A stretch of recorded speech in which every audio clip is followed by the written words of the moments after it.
بسم اللہ الرحمن الرحیم۔ السلام علیکم دوستو، قارون کے خزانے کے بارے میں تو آپ لوگوں نے سن ہی رکھا ہوگا۔ یہ وہی شخص ہے جس کا ذکر اللہ تعالیٰ نے نشان عبرت کے طور پر کیا ہے۔ اس کا قصہ اسرائیلی اور اسلامی دونوں روایات میں موجود ہے۔ یہ وہی شخص ہے جس کے خزانوں کی کنجیاں 300 اونٹوں اور کھچروں پر لاد کر لائی جاتی۔ دوستو، کنجی چمڑے کی بنی ہوتی تھی اور ہر کنجی ایک خزانے کی چابی ہوتی تھی۔ تاریخ اسلامی میں شاید ہی کسی شخص نے اتنی دولت پائی ہو جتنی قارون نے۔ وہ حضرت موسیٰ علیہ السلام کے چچا کا بیٹا تھا۔ قارون بہت خوبصورت اور اعلیٰ اخلاق کا مالک تھا، اسی وجہ سے بنی اسرائیل اسے منور کہتے تھے۔ وہ تورات کا عالم بھی تھا اور اس کی آواز بھی بہت اچھی تھی۔ وہ بہت خوبصورت انداز میں تورات کی تلاوت کرتا تھا۔ یہی وجہ تھی کہ لوگ اس کی بہت عزت اور احترام کیا کرتے تھے۔ ابتدا میں تو قارون حضرت موسیٰ علیہ السلام پر ایمان لے آیا۔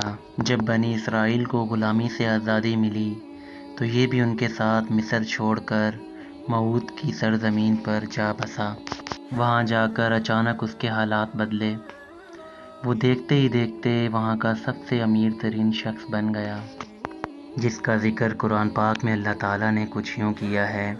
ترجمہ: بے شک قارون موسیٰ علیہ السلام کی قوم میں سے تھا، پھر اس نے ایک قوم کے ساتھ زیادتی کی اور ہم نے اسے اتنے خزانے دیے جس کی کنجیاں اٹھانا ایک طاقتور جماعت پر بھاری تھی۔ جب زکوٰۃ کا حکم ہوا تو اس نے موسیٰ علیہ السلام سے عہد کیا کہ وہ اپنے مال کے 1000ویں حصے کی زکوٰۃ دے گا۔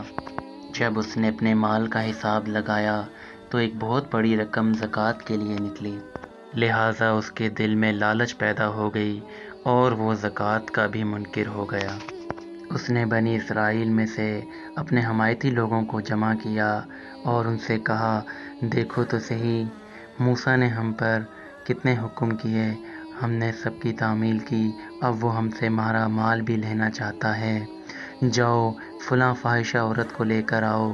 اس کے ذریعے موسیٰ علیہ السلام کو بدکار ثابت کرنے کی کوشش کی گئی۔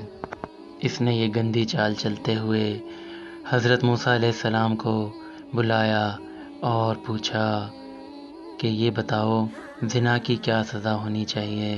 تو انہوں نے فرمایا، زنا کی سزا یہ ہے کہ جو شخص بھی زنا کرے اسے سنسار کر دیا جائے اور تب تک پتھر مارے جائیں تب تک کہ وہ مر نہ جائے۔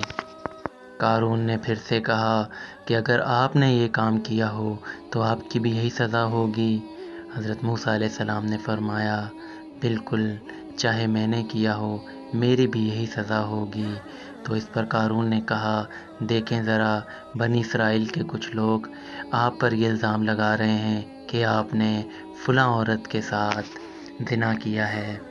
حضرت موسیٰ علیہ السلام نے فرمایا کہ اس عورت کو میرے سامنے پیش کیا جائے۔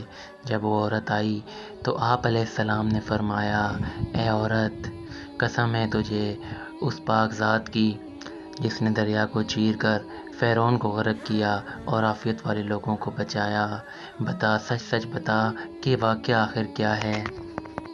وہ عورت آپ علیہ السلام کے جلال کو برداشت نہ کر سکی اور بھرے مجمع میں بول اٹھی، مجھے تو قارون نے بہت سی دولت دے کر اس بات پر آمادہ کیا ہے۔ یہ سن کر آپ علیہ السلام اللہ تعالیٰ کے سامنے سجدہ شکر کرتے ہوئے یہ دعا کرنے لگے کہ اے میرے پروردگار، قارون کے اوپر اپنا قہر نازل فرما۔ یہ معاملہ دیکھ کر بنی اسرائیل کے زیادہ تر لوگ قارون سے جدا ہو گئے۔ اب قارون کے ساتھ اس کے پیروکار رہ گئے تھے۔ آپ علیہ السلام نے اللہ تعالیٰ کے اذن سے زمین کو حکم دیا تو زمین پھٹ پڑی اور قارون اور اس کے پیروکار زمین میں دھنسنے لگے۔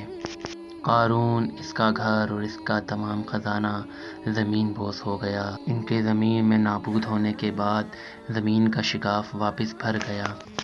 قارون کے خزانے کے حوالے سے بہت سی روایات بیان کی گئی ہیں اور تا قیامت اس کا خزانہ لوگوں کے لیے عبرت بنا رہے گا۔